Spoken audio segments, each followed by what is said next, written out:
Now I've got some quite sad news to report.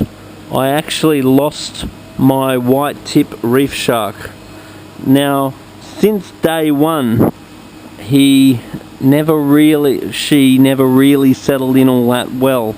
She did used to eat, but she was fussy as hell, and she only ever wanted to eat squid. And obviously a animal cannot survive forever feeding on a protein only diet.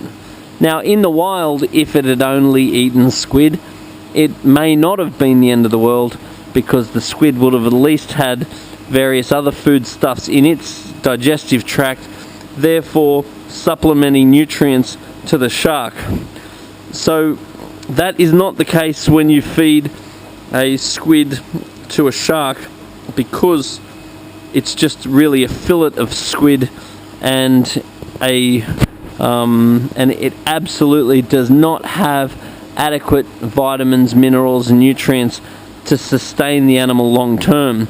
So I had this shark for about a year, and from day one I was relatively concerned that it just didn't eat anything other than squid. And even squid it just didn't seem to eat enough of. It seemed to be a pretty fussy shark.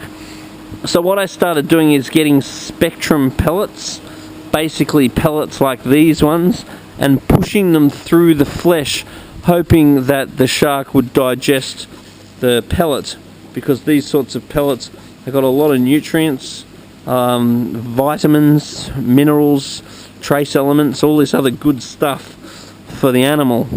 So that really didn't work.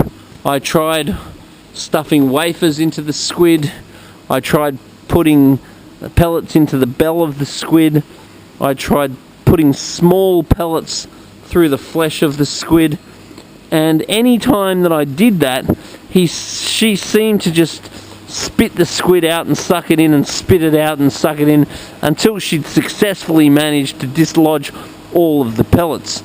I then went and spent a huge amount of money on these elasma tabs, which are vitamin tablets for sharks.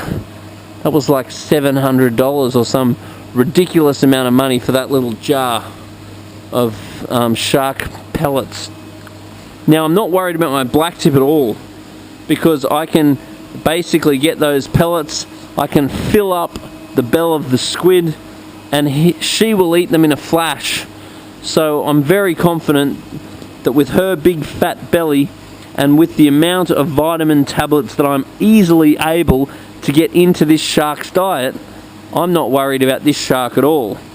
But the white tip shark, I was always worried about it, because I just couldn't seem to get enough vitamins into the shark's diet.